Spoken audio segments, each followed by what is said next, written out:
बिस्मिल्लाहिर्रहमानिर्रहीम। अस्सलाम वालेकुम dear students, hope you all are fine. आज मैं आपके सामने एक नई वीडियो के साथ हाज़िर हूँ। आज की जो एक्सरसाइज है या आज का जो हमारा टॉपिक है वो बोर्ड के क्वेश्चंस के हिसाब से या बोर्ड के पेपर के हिसाब से बहुत ही इम्पोर्टेंट टॉपिक है, क्योंकि इस एक्सरसाइज में एक जो है वो लॉन्ग क्वेश्चन दिया जाता है बोर्ड के पेपर में। ठीक है, इस एक्सरसाइज को शुरू करने से पहले मैं कहूँगा कि अभी तक आपने इस चैनल को सब्सक्राइब नहीं किया या आप इस चैनल पर नए आए हैं तो प्लीज़ इस चैनल को सब्सक्राइब कर दीजिए ताकि आने वाली वीडियो जो है वो आप तक पहुंचती रहे। साथ ही घंटी का जो बटन है उसको भी हल्का सा पुश कर दें। मुझे उम्मीद है कि ये जो हल्का सा पुश है आपकी ज़िंदगी में इनकलाब लेकर आएगा। तो आइए आज की एक्सरसाइज शुरू करते हैं। एक्सरसाइज 2.4 को हम आज सॉल्व करेंगे। इसको समझेंगे कि ये किस तरह के क्वेश्चंस हैं। ये पेपर के अकॉर्डिंग लॉन्ग क्वेश्चंस में शामिल है, यानी इस एक्सरसाइज में बोर्ड का जो पेपर है उसमें लॉन्ग क्वेश्चंस आते हैं। अब इस एक्सरसाइज को समझने के लिए सबसे पहले हम क्या करेंगे, कुछ लॉज दिए गए हैं, लॉज ऑफ एक्सपोनेंट। चूँकि ये जितने भी क्वेश्चंस हैं ये सारे इन लॉज से रिलेटेड हैं, तो सबसे पहले हम इन लॉज को डिस्कस करेंगे कि ये लॉज है क्या। टोटल जो है वो 7 लॉज दिए गए हैं जो इस एक्सरसाइज से रिलेटेड हैं। इन लॉज को क्या कहते हैं, laws of exponent. If a b belongs to real number. अब हम जो इसमें ए बी यूज़ करेंगे वो क्या लेंगे, वो रियल नंबर होंगे और इसके साथ एम एन जो इनकी पावर्स हैं वो क्या लेंगे, पॉजिटिव इंटीजर्स। वो क्या लेंगे, पॉजिटिव इंटीजर। अगर हम फर्स्ट लॉ को देखें तो ये लिखा हुआ है A raise to power M dot, dot mean multiply. इधर मल्टीप्लिकेशन का साइन भी आ सकता है, कुछ भी ना हो तो फिर भी हमें ये पता चलता है कि ये मल्टीप्लाई हो रहे हैं। और ये डॉट जो है ये किसको रिप्रेजेंट कर रहा है, मल्टीप्लाई को। A raise to power M dot A raise to power N is equal to, यानी अगर आपके पास दो बेसिस आ जाते हैं इनको हम क्या कंसिडर करेंगे, ये बेस। अब इनके ऊपर क्या दी गई है, ये पावर दी गई है। अगर दो बेसिस सेम बेसिस आ रहे हैं तो इन और ये आपस में मल्टीप्लाई भी हो रहे हों। सेम बेसिस मतलब ए दोनों तरफ ए है, सेम बेसिस आ रहा है और ये दोनों आपस में क्या हो रहे हैं, मल्टीप्लाई। जब इस तरह का आएगा तो हम इसको क्या किस में कन्वर्ट कर सकते हैं, इनकी पावर्स को ऐड कर सकते हैं। तो हम इसको एक बेस लिख कर एम प्लस एन लिख सकते हैं। इसी तरह दूसरा लॉ है A raise to power M whole N, यानी A raise to power M है उसकी पूरे की पावर कितनी दी गई है, एन दी गई है।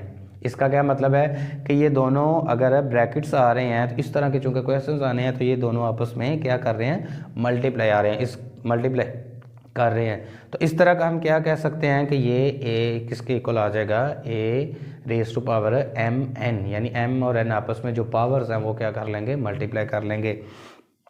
थर्ड लॉ इस तरह आ रहा है ए बी आपस में मल्टीप्लाई हो रहे हैं, यानी दो जो नंबर्स हैं जो रियल नंबर्स हैं आपस में क्या हो रहे हैं, multiply. A b whole power n अगर इकट्ठे इस तरह आ जाए तो आप उनको क्या कर सकते हैं, सेपरेट लिख सकते हैं। A raise to power N multiply by B raise to power N.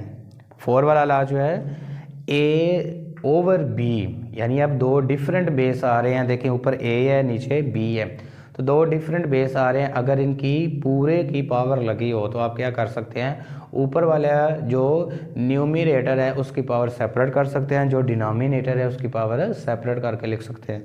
तो अब हम इसको कैसे लिख लेंगे, A raise to power N over B raise to power N, यानी आपने दोनों पावर्स को क्या कर लिया है, सेपरेट कर लिया है। न्यूमरेटर की पावर सेपरेट और डिनोमिनेटर की पावर सेपरेट हो गई।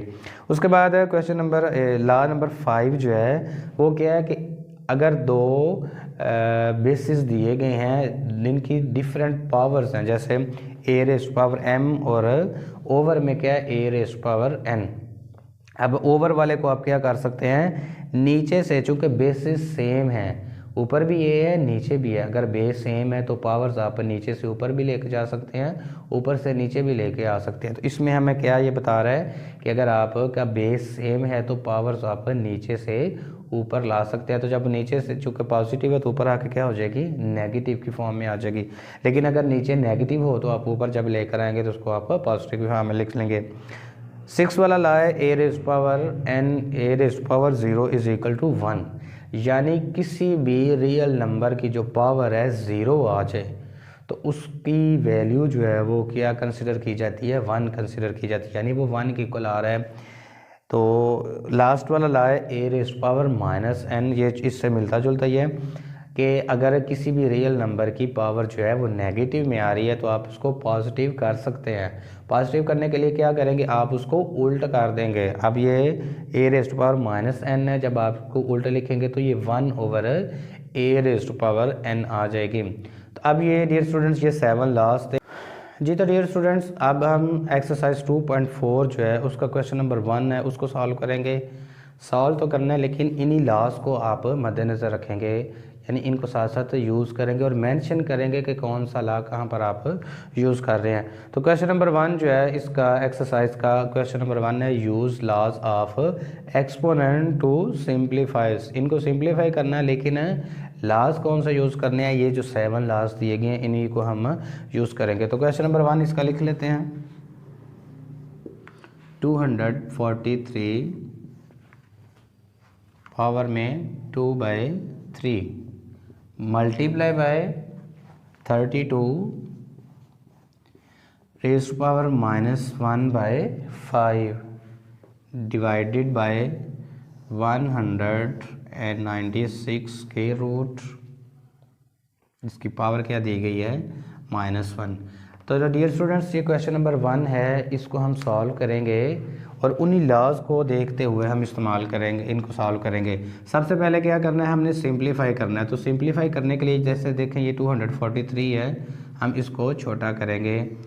अब सबसे पहले छोटे से छोटे प्राइम नंबर पर इसको डिवाइड करें। तो ये किस पे डिवाइड हो रहा है, 2 पे तो नहीं हो रहा, 3 पे करेंगे।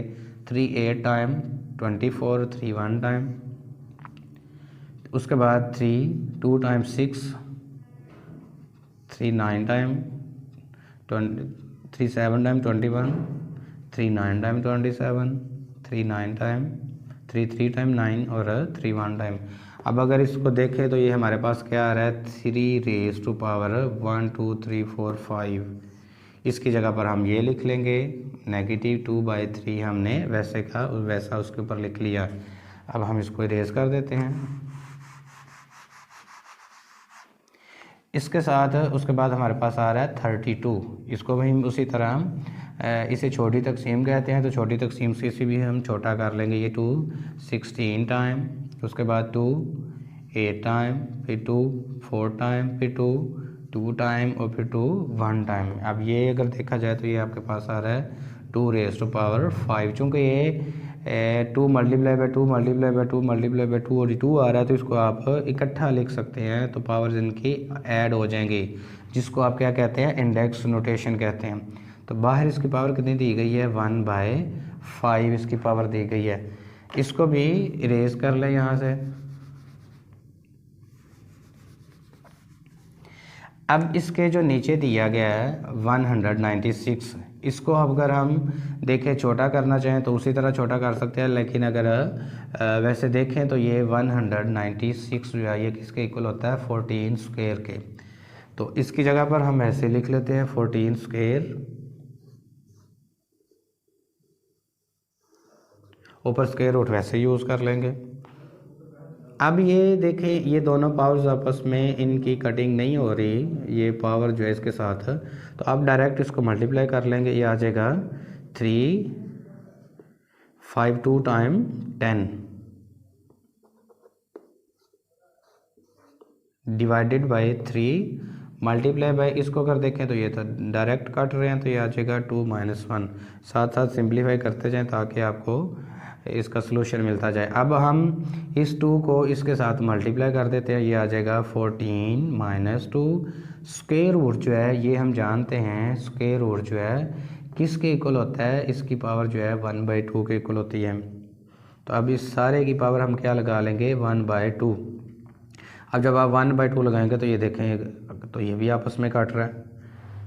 कटिंग करने के बाद दोबारा इसको देखें 3 10/3 multiply by 2 raise to power -1 divided by 14 raise to power -1। अब अगर हम ऊपर भी देखें नीचे भी देखें तो ये जो जितनी पावर्स या इंडेक्स हमें नज़र आ रहे हैं पावर्स की फॉर्म में, एक्सपोनेंट जो हमें नज़र आ रहे हैं ये नेगेटिव की फॉर्म में है। अब हमने यहाँ से कोई एक लॉ अप्लाई करना है तो ये किस में आ जाएंगे, पॉजिटिव की फॉर्म में आ जाएंगे। अब अगर ये देखें ये हमारे पास आ रहा है A raise to power -n जो है, हम इसको पॉजिटिव करना चाहें तो क्या कर देते हैं, उल्ट कर देते हैं। तो इधर हम लिख लेते हैं bye 7th law of exponent क्या है, A raise to power -n is equal to a1/an। अब ये किस में आ गई है, पॉजिटिव में हो गया। तो इसका मतलब क्या है, हम उल्ट कर दिया ना उसको, तो ये ऊपर वाले नीचे ले जाएंगे और जो नीचे है उनको ऊपर ले जाएंगे, तो ये किस फॉर्म में आ जाएगी, ये पॉजिटिव की फॉर्म में आ जाएगी। पॉजिटिव वाले को इसी तरह लिख लेते हैं। ये अब आपके पास क्या आएगा 3, चूँकि 3 तो नीचे आ जाएगा, अब आपके पास ऊपर जो आ जाएगा 14 divided by 3 raise to power 10/3 multiply by 2। अब वो भी पॉजिटिव हो गई हैं और नीचे वाले भी नंबर जो हैं सारे पॉजिटिव हो गए। मज़ीद देखें तो ये सिंप्लीफाई हो रहा है 2 1 टाइम 2 7 टाइम। ऊपर आपके पास रह गया 7 divided by 3 raise to power 10/3। अब हम इस 10/3 को क्या करेंगे, 7 आपके पास वैसे रहेगा, 3 के ऊपर 10 और 1/3 सेपरेट कर लेंगे।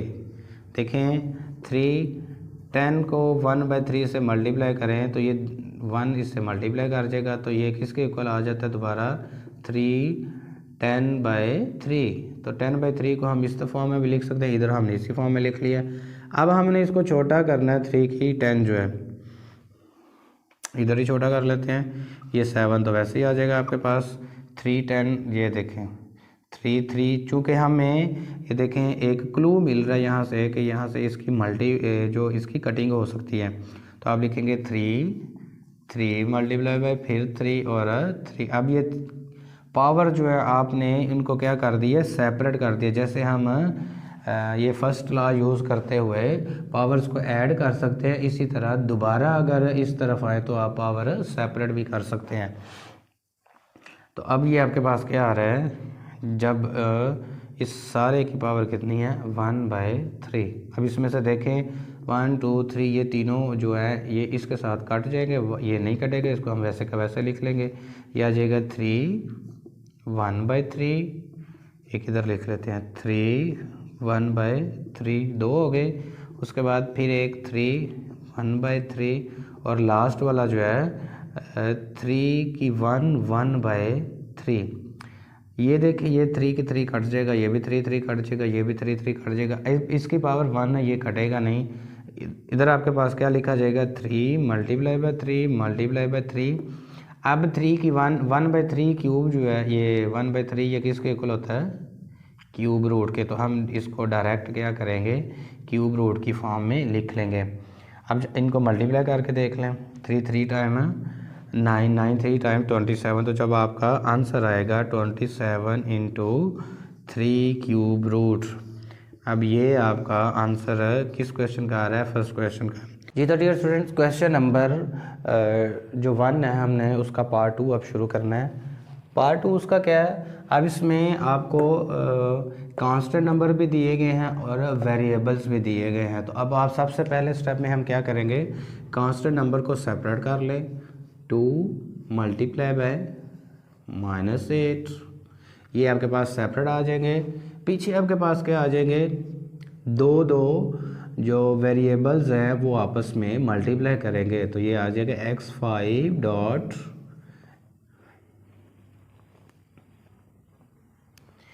x को x से मल्टीप्लाई करना है, x -3। उसके बाद y -4 डॉट y +2 किया गया। आपने सबसे पहले कांस्टेंट नंबर सेपरेट कर लिए हैं और वेरिएबल्स को आपस में हम मल्टीप्लाई कर लेंगे। अब इनको अगर मल्टीप्लाई करें तो ये आ जाता है -16। इसको अगर देखें तो ये हमारे पास ये फर्स्ट लॉ जो है बेसिस सेम है तो पावर्स मल्टीप्लाई हो रही हैं, या बेसिस दोनों मल्टीप्लाई हो रहे हैं तो इनकी पावर्स को हम क्या करेंगे, ऐड कर देंगे। ये सेम बेसिस है, मल्टीप्लाई हो रहे हैं तो इनकी पावर्स क्या हो जाएंगी, ऐड हो जाएंगी। तो ये आ जाएगा x5 प्लस माइनस माइनस चूँकि हो रहा है तो ये 3, उसके बाद y -4 प्लस 2 -16 -16, ये आ गया x पॉजिटिव स्क्वायर, 5 में से 3 2, और y जो है -2, -4 में से +2 जो आएगा तो वो क्या आ गया -2। अब चूंकि आप इसको इधर आपने कौन सा लॉ यूज़ किया वो लिख लेंगे, बाय फर्स्ट लॉ। अब यहाँ पे हम कौन सा लॉ यूज़ करेंगे जिसमें हम पावर्स को क्या कर सकते हैं, पॉजिटिव कर सकते हैं। ये लास्ट वाला देखें हमारे पास आ रहा है a⁻⁻1 is equal to 1/a⁻n। तो हम इसको क्या कर लेंगे, by seventh law. Seventh law हमें क्या बता रहा है, -16 x स्क्वायर वैसे का वैसा ही रहेगा। अब y स्क्वायर जो है ये नेगेटिव में, इसको हम नीचे लेकर आएंगे तो ये आपके पास पॉजिटिव में आ जाएगा। तो ये आपका क्वेश्चन नंबर जो 2 है उसका आंसर आ गया।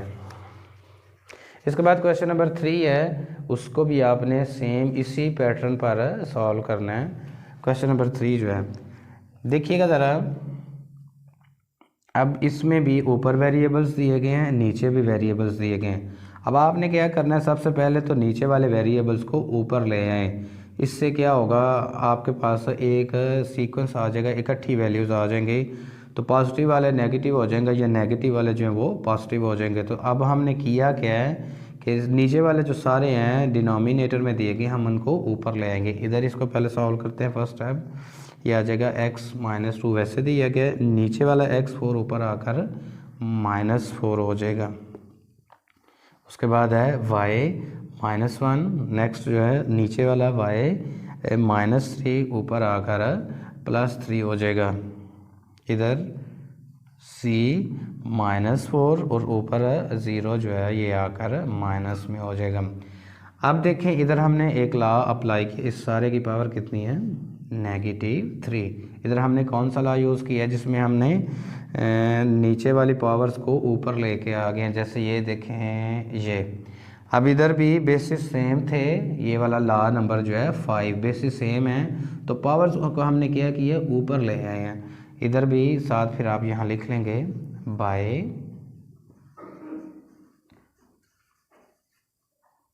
Fifth law. इधर आपने फिफ्थ लॉ यूज़ किया है। इसका नेक्स्ट स्टेप क्या आएगा आपके पास, x -4 और -2 -6 मल्टीप्लाई बाय y +3 -1 +2 z -4 -0 -4, सारे की पावर कितनी है, -3।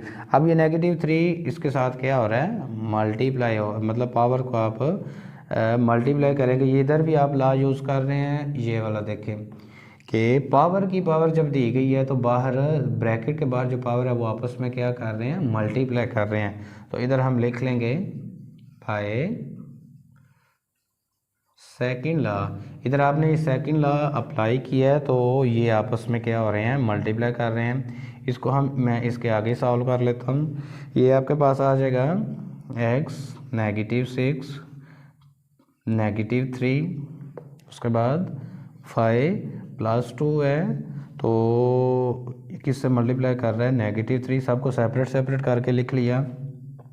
इधर आप ये भी लॉ अप्लाई कर सकते हैं क्योंकि ये आप थर्ड वाला जो है आपने इसको सेपरेट करके लिख लिया। पहले आपने सेकंड लॉ अप्लाई किया, अब इधर कौन सा, थर्ड लॉ। तो ये आ जाएगा z -4 -3।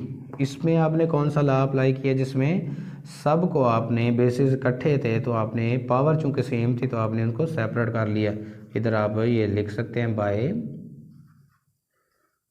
Third law of exponent. Third law की वजह से ये क्या हो गया है, जो पावर्स हैं चूँकि सब की एक जैसी थी तो बेसिस मुख्तलिफ थी तो आपने सबको सेपरेट कर लिया।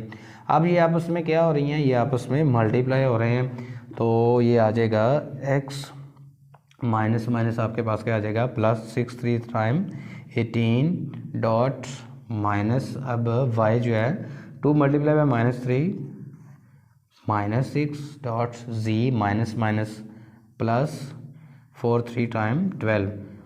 अब आपके पास ये आंसर में आ रहा है x⁻18 y -6 और z जो है ये 12 आ रहा है आपके पास। अब यहाँ पर ये वाला जो हिस्सा है y -6 इसको हम पॉजिटिव कर सकते हैं। तो पॉजिटिव कैसे करेंगे, इधर हम कौन सा लॉ अप्लाई करेंगे जिसमें हम पावर को पॉजिटिव मिला सकते हैं, लॉ नंबर 7 e⁻n। ये उल्ट करेंगे तो ये हमारे पास आंसर इसका पॉजिटिव में आ जाएगा। ये आ जाएगा x18, जब वो पॉजिटिव होगा तो वो नीचे चला जाएगा डिनोमिनेटर में, y⁻6 z 12। साथ ही आप यहाँ पे लिख देंगे बाय 7th लॉ या फिर आप बाय यूजिंग 7th लॉ। तो इसका आंसर जो है ये हमारे पास आ रहा है। ठीक है जी, इस क्वेश्चन का आंसर जो है वो हमारे पास आ रहा है ये वाला। अब इस आंसर में क्या है, x⁻18 z 12 और y जो है इसकी पावर 6 में आ रही है। इसके बाद क्वेश्चन नंबर 4 है, ये भी लॉन्ग क्वेश्चन में आ रहा है। ये दोनों चुके शॉर्ट में भी आ जाते हैं, ये मोस्टली शॉर्ट में आता है, ये जो है ये लॉन्ग में आ सकता है। ये वाला जो है ये क्वेश्चन जो है हमारे पास लॉन्ग क्वेश्चन में आ रहा है। इसको हम किस तरह सॉल्व करें, इनको छोटी तकसीम से हम छोटा करते हैं। छोटा करने के साथ ही इसमें आपने एक चीज़ जो है या एक बात जो याद रखनी है वो ये है कि इसका जो बेस है वो जितनी भी टर्म्स यूज़ हो रही हैं सब में बेस 3 होना चाहिए। अब अगर 243 हम देखें उसको हमने पहले छोटा कर लिया, 81 को करते हैं, ये आ जाएगा 3⁻4n multiply by 3⁻5 3⁻4n -1 multiply by 243 किसके इक्वल था, 3⁻5 डिवाइडेड बाय 9⁻2 को हम छोटा करेंगे, ये आ जाएगा 9 to 2n मल्टीप्लाई बाय 3। अब ये जो 4 है ये इससे मल्टीप्लाई कर रहा है multiply by 3⁻5 3 4n -1 multiply by 3⁻5 divided by ये 2 इससे मल्टीप्लाई कर जाएगा, ये आ जाएगा 3 2 टाइम्स 4n मल्टीप्लाई बाय 3⁻3। अब इस क्वेश्चन में यहाँ पर देखिए बेसिस सेम आ रहे हैं और आपस में मल्टीप्लाई कर रहे हैं, ये भी बेसिस सेम आ रहे हैं आपस में मल्टीप्लाई कर रहे हैं, ये भी बेसिस सेम आ रहे हैं और आपस में मल्टीप्लाई कर रहे हैं। तो यहाँ पर हम ये फर्स्ट लॉ अप्लाई करेंगे, बेसिस सेम आ रहे हैं और आपस में मल्टीप्लाई कर रहे हैं, तो इनकी पावर्स को क्या कर लेंगे, ऐड कर लेंगे। तो यहाँ पर हम मेंशन करेंगे बाय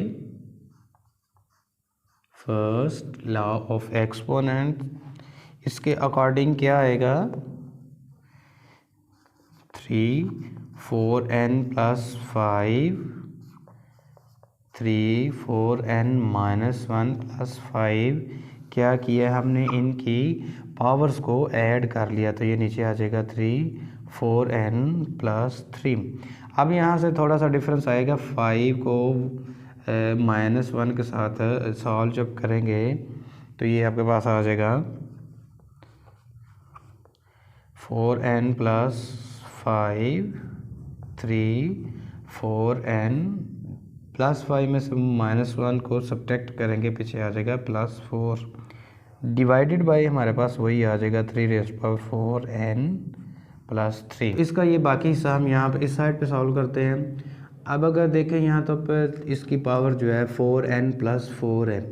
अब इधर देखें तो 4n + 5 है, यानी यहाँ पर एक नंबर का इजाफा है तो हम उसकी 3 की पावर एक सेपरेट कर लेंगे, ये आ जाएगा 3⁻4n + 4 multiply by 3⁻1 3 4n + 4 divided by 3⁻4n + 3। अब हमने यहाँ किया कि जैसे हम सेम बेसिस मल्टीप्लाई जब हो रहे होते तो उनकी पावर्स को ऐड कर लेते हैं, इसी तरह हमने इनकी पावर्स को सेपरेट कर लिया है।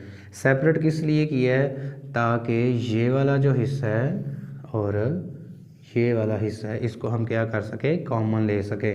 तो इन दोनों को आप क्या करेंगे, यहाँ से कॉमन ले लेंगे, तो ये लिखेंगे by taking 3⁴n+4 as common. इसको आपने क्या करना है, यहाँ से कॉमन ले लेना है दोनों में से।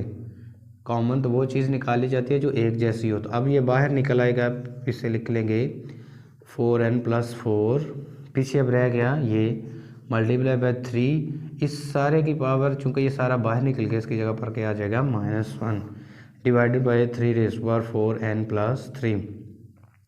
अब ये इन दोनों को देखें तो बेसिस सेम है, तो इनकी पावर्स को हम ऊपर ले जाएंगे। यहाँ पर हमने जो लॉ किया है, ये देखें इन दोनों के बेसिस सेम है, लॉ नंबर 5 जो है।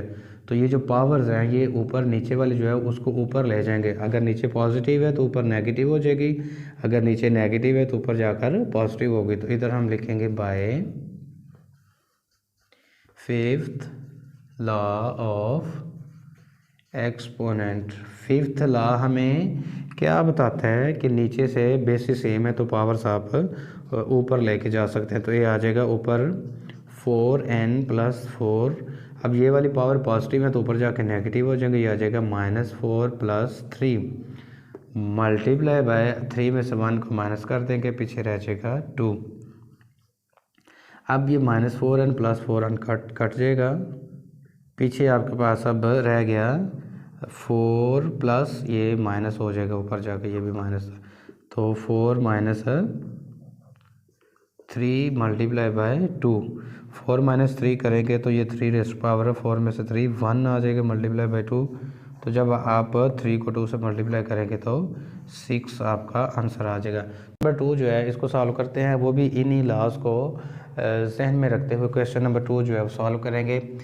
अब ये बेसिस सेम है तो दो पावर्स दी गई हैं, ऊपर भी पावर्स दी गई हैं। तो अब आपने क्या करना है, सेम बेसिस आपके पास ये आ रहा है लॉ नंबर 5, इसमें आपने सेम बेसिस है आपके पास, पावर को आप क्या करेंगे ऊपर लेकर जाएंगे। तो इस स्टेप में भी आप सबसे पहले यही करेंगे by using 5th law of exponent. Exponent का जो 5th लॉ है उसको अप्लाई करेंगे तो ये आपके पास क्या आ जाएगा। आपने प्रूव करना है कि ये वाली जो साइड है ये 1 के इक्वल है।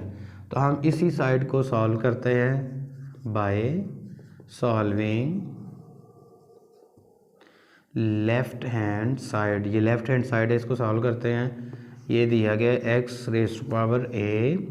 अब नीचे जो पावर x है इसकी पावर को हम ऊपर ले आएंगे, तो ये ऊपर आकर क्या हो जाएगा p। यहाँ हमने कौन सा लॉ अप्लाई किया है, ये वाला, जिसमें अगर बेसिस सेम हो तो पावर आप ऊपर ले के जा सकते हैं। ऊपर पहले क्या लगा हुआ है a+b multiply by xb minus c, ये c ऊपर जाकर माइनस हो जाएगा। इसकी क्या लगी हुई है b+c। इसी तरह तीसरा जो है वो xc - a, ऊपर आपके पास आ जाएगा c+a। ये a जो है नीचे से ऊपर जाकर माइनस हो गया। अब ये दोनों आपस में क्या हो रहे हैं, मल्टीप्लाई हो रहे हैं। यहाँ पर हमने लॉ नंबर 2 जो है वो यूज़ किया है। इसमें क्या था कि अगर ब्रैकेट में किसी की पावर दी गई है तो ऊपर वाले मतलब पावर की पावर आपस में मल्टीप्लाई कर देंगे। अब ये दोनों आपस में मल्टीप्लाई हो रहे हैं, ये आ जाएगा a को ऐसे करेंगे a² plus minus b² multiply by x, b को b से किया b² प्लस माइनस c²। उसके बाद इधर डॉट ही लगा लें। उसके बाद x, c को c से करेंगे c² प्लस माइनस a²। अब बेसिस सेम है और आपस में मल्टीप्लाई हो रही हैं, तो इनकी पावर्स को हम क्या करेंगे ऐड कर लेंगे। इधर आप क्या लिखेंगे कि बाय फर्स्ट लॉ, किसका फर्स्ट लॉ है, लॉ ऑफ एक्सपोनेंट। ये फर्स्ट लॉ आप इधर अप्लाई कर देंगे, ये आ जाएगा x। बेसिस सेम है, इसको आप एक दफ़ा लिख के सारी पावर्स को ऐड कर लेंगे। x a² minus b² plus b² minus c² plus c² minus a²। अब देखें यहाँ किस किस की कटिंग हो रही है। अगर आप देखें तो ये -a² प्लस a² के साथ कट जाएगा, -b² प्लस b² का कट गया, -c² प्लस c² इसकी स्क्वायर के साथ कट गया। अब पीछे रह जाएगी यहाँ पे पावर रहेगी 0।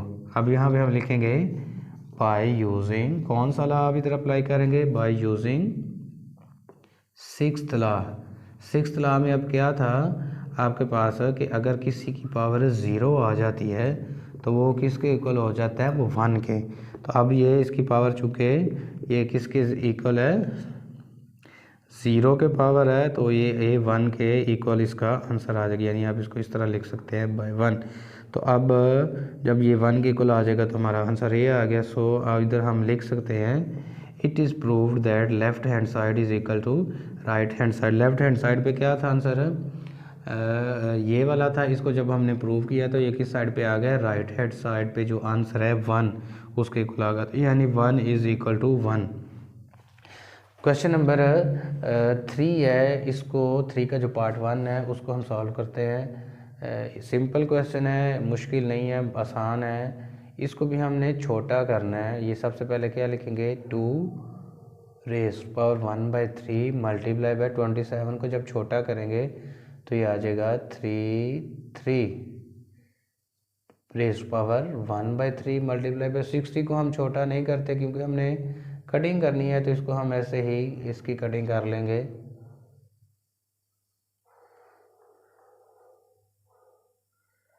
अब ये 180 हम इसको सेपरेट कर लेंगे, 3 मल्टीप्लाई बाय 60, 6 3 18 होता है, तो 1/2 इसकी पावर लगा लेंगे। अब अगर इस 4 को देखें यहाँ पर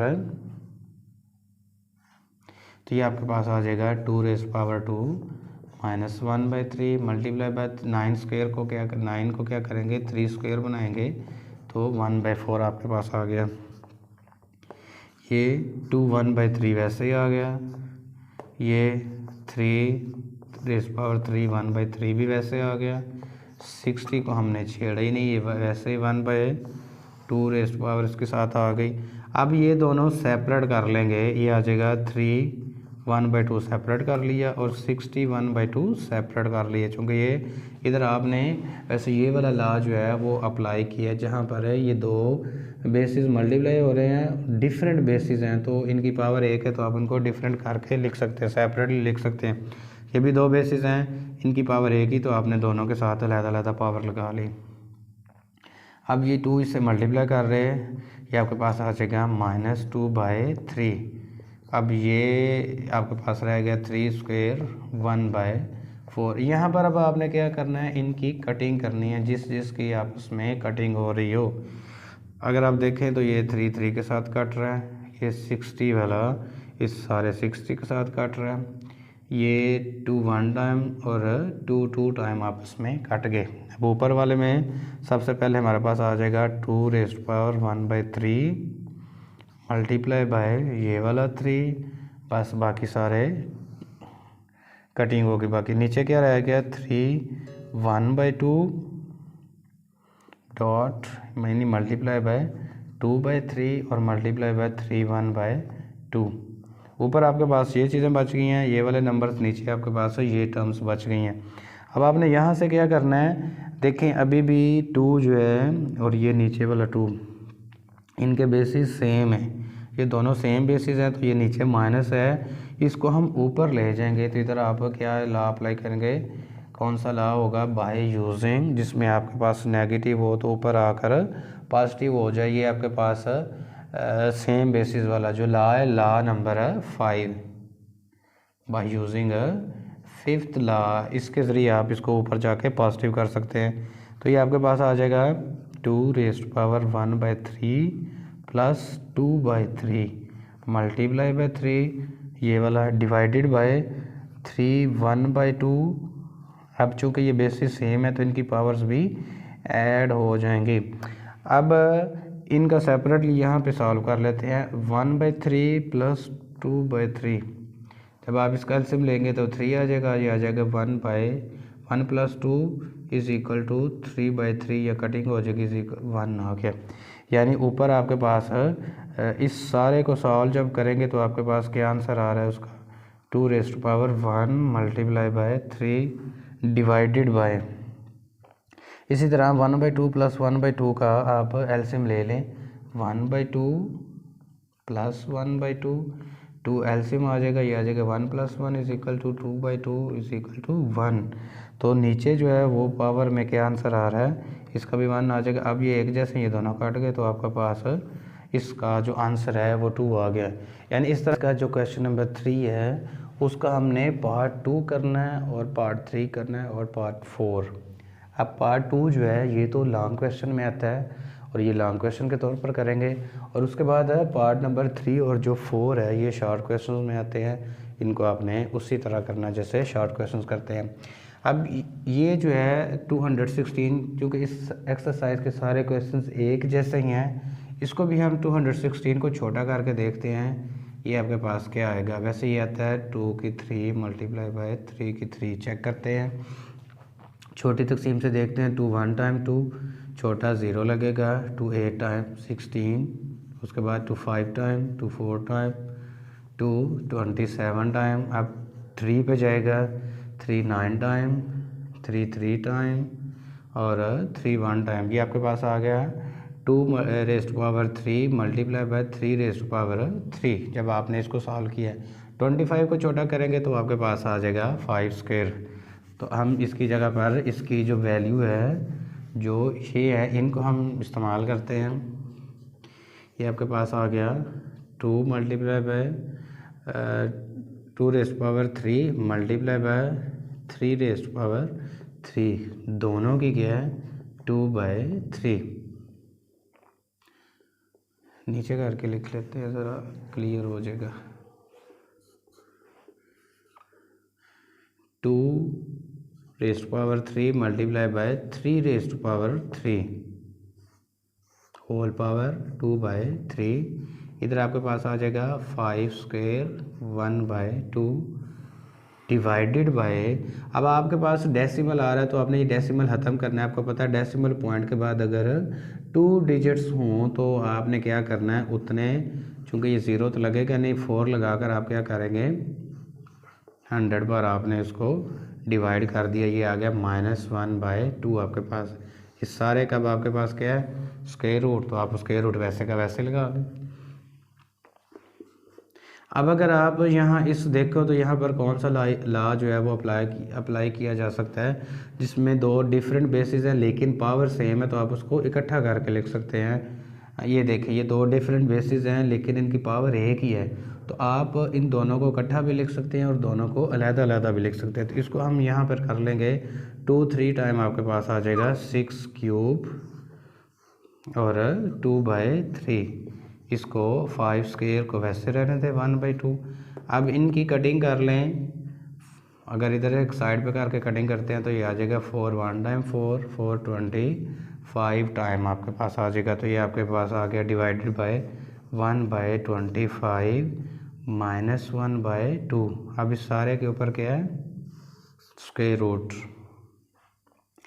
अब इस स्टेप में ऊपर वाले की कटिंग कर दे ताकि क्वेश्चन जो ज़रा आसान हो जाए। ये इसके साथ कट गया, ये इसके साथ कट गया। ऊपर अब आपके पास आ जाएगा 6² × 5 डिवाइडेड बाय। अब 1/25 जो है अगर हम इसको सिंप्लीफाई करें तो ये आ जाता है 1/5²। फिर अगर करें तो ये आ जाता है 5² ऊपर जब आएगा तो ये माइनस में इसकी पावर आ जाएगी। तो यहाँ आप लिख सकते हैं -5² रेज़ टू पावर -1/2। ठीक है जी। अब इस सारे के ऊपर क्या है स्क्वायर रूट। इसको आगे ही इसके सॉल्व कर लेते हैं। 6² × 5 ऐसे आ जाएगा। अब ये माइनस माइनस क्या हो जाएंगे प्लस, 2 2 से कट गया, 2 2 से कट जाएगा और माइनस माइनस प्लस, यानी इसकी पावर 1 आ जाएगी। अब अगर देखें तो ये दोनों भी आपस में कट रहे हैं तो ऊपर सिर्फ रह जाएगा 6² और साथ है स्क्वायर रूट। अब 6² जो है और स्क्वायर रूट की वैल्यू क्या होती है 1/2। ये दोनों आपस में कट जाएंगे तो आपका इधर ये जब कट जाएंगे तो आपके पास आंसर आ जाएगा 6। यानी सारे क्वेश्चन को सॉल्व करने के बाद आपके पास आंसर क्या आ रहा है 6 है। इसके बाद आ जाए ये क्वेश्चन जो है ये दोनों ही शॉर्ट क्वेश्चंस के तौर पर आते हैं। इसमें डिफरेंस क्या है दोनों क्वेश्चंस में कि जिनको ब्रैकेट्स में हम लिखते हैं वो दोनों डायरेक्ट मल्टीप्लाई होते हैं। जैसे ये ब्रैकेट्स में लिखा तो ये 2 3 टाइम 6 होगा। तो जो ब्रैकेट्स के बगैर होती है इसका मतलब है ये 2 की 3 है, इसका मतलब है 2 को आपस में 3 टाइम मल्टीप्लाई करना है। तो इसको अगर हम 3 टाइम मल्टीप्लाई करते हैं तो ये आ जाएगा 5⁸ डिवाइडेड बाई 2 3 टाइम 6। अब अगर चूँकि ये डिवाइड हो रहा है तो इसका आप स्टेप कौन सा लिख सकते हैं, 5 डिवाइडेड बाय 5⁸ डिवाइडेड बाय 5⁻6। अब यहाँ पर आप बेसिस सेम है तो पावर आप ऊपर ला सकते हैं, बेसिस सेम है तो पावर आप ऊपर ला सकते हैं। तो इधर कर लेंगे बाय यूजिंग कौन सा लॉ अप्लाई कर रहे हैं, 5th लॉ। तो 5th लॉ अप्लाई करेंगे, ये आपके पास आ जाएगा 5⁸ माइनस बेस चूँकि नहीं जाता उसकी पावर जाती है तो ये 6, तो ये आपके पास आ जाएगा 5²। इट्स मीन इसका आंसर क्या आ जाएगा 25। दूसरा पार्ट जो है लास्ट पार्ट है 4 वाला, इसको भी इसी तरह करते हैं। अब ये दोनों आपस में मल्टीप्लाई हो रहे हैं तो ये 2 3 टाइम 6 डिवाइडेड बाय ये 3 का स्क्वायर 9। जब आप इसको भी उसी तरह सॉल्व करेंगे तो ये आपके पास क्या आ जाएगा x 6 डिवाइडेड बाय x जो है 9। अब अगर आप इसको फर्स्ट लॉ को अप्लाई करते हुए जो मतलब लॉ को अप्लाई करते हो अगर इसको सॉल्व करें तो फिर भी आप सॉल्व कर सकते हैं। वैसे अगर आप इनकी पावर जो है सेपरेट कर लें तो फिर भी आप इसको सॉल्व कर सकते हैं। मतलब आप इसको लिख सकते हैं x 6, नीचे आप ये पावर चूँकि x की सारी पावर्स ऐड हुई हैं, अगर आप इधर x की 6 पावर और x की 3 पावर सेपरेट कर लें तो ये 6 से काट जाएगा, आपके पास आ जाएगा 1/x³। लास्ट वाला जो आंसर आपके पास आ गया 1/x³ जो है। तो डियर स्टूडेंट, इसी तरह जो एक्सरसाइज 2.4 है ये बड़ी इंपॉर्टेंट एक्सरसाइज थी, इसको हमने कंप्लीट कर लिया और मुझे 100% श्योर है कि आपने अच्छे से क्वेश्चन समझे हैं और ये अब आपको आते हैं। फिर भी अगर किसी किस्म की कोई कन्फ्यूजन आपको लगे तो आप कमेंट बॉक्स में ज़रूर कमेंट कीजिएगा। नई वीडियो तक के लिए अल्लाह हाफिज़। इससे पहले अगर आपने इस चैनल को सब्सक्राइब नहीं किया तो फिर एक दफ़ा इस चैनल को सब्सक्राइब कर